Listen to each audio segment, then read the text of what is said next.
తెలంగాణలో మహిళల ఆత్మగౌరవాన్ని పెంచే విధంగా తమ ప్రభుత్వం చిత్తశుద్ధితో పనిచేస్తోందని మంత్రి కోమటిరెడ్డి వెంకటరెడ్డి అన్నారు. అందులో భాగంగానే ఇందిరమ్మ చీరల పంపిణీతో పాటు రాష్ట్రంలోనే ఎక్కడా లేని విధంగా 3 రైస్ మిల్లులను ఏర్పాటు చేసిన మహిళా సంఘాలకు అప్పగించేలా కృషి చేస్తున్నామని తెలిపారు.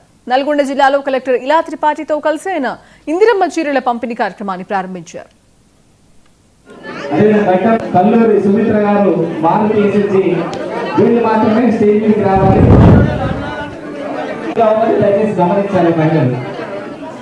మహిళల ఆత్మగౌరవాన్ని పెంచే విధంగా కోటి చీరల పంపిణీ కార్యక్రమాన్ని పంచే కార్యక్రమంలో పాల్గొంటున్న మా ఎమ్మెల్సీ శంకర్ నాయక్ గారు, జాయింట్ కలెక్టర్ గారు, పీడీడీఆర్డీ గారు, ఆర్డీఓ గారు, మార్కెట్ చైర్మన్గా మా నాయకులందరికీ, ముఖ్యంగా మా అక్క చెల్లెలను మహిళలు ఎంతో సంతోషంగా ఇచ్చేసిన వీళ్ళందరికీ కూడా అందరికీ నమస్కారాలు తెలియజేసుకుంటూ, ఈరోజు కొద్దిగా ఆలస్యమైనా సరే మా ప్రభుత్వం వచ్చిన తర్వాత బాగా ఆలోచించి మహిళలకు ఎన్నో కార్యక్రమాలు చేస్తున్నాం.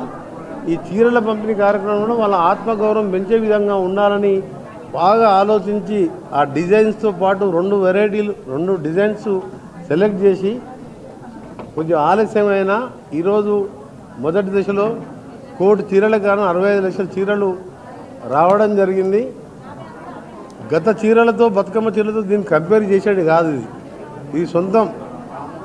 మన ఇంట్లల్లో మన అక్కా చెల్లెళ్ళు, మన భార్య పిల్లలు ఏ విధంగా ఉంటారో ఆ విధంగా ఉండగా పేదవాడు కూడా అదే విధంగా, ఏ విధంగా సన్నబియ్యం మనం తినే అన్నం వాళ్ళు ఏ విధంగా తింటుందో వీళ్ళ ఆత్మగౌరవాన్ని పెంచే విధంగా చీరలు తయారు చేయించి పంపిణీ చేయడం చాలా సంతోషకరమైన వార్త. దాసరి సునీత, లోకాని లక్ష్మి.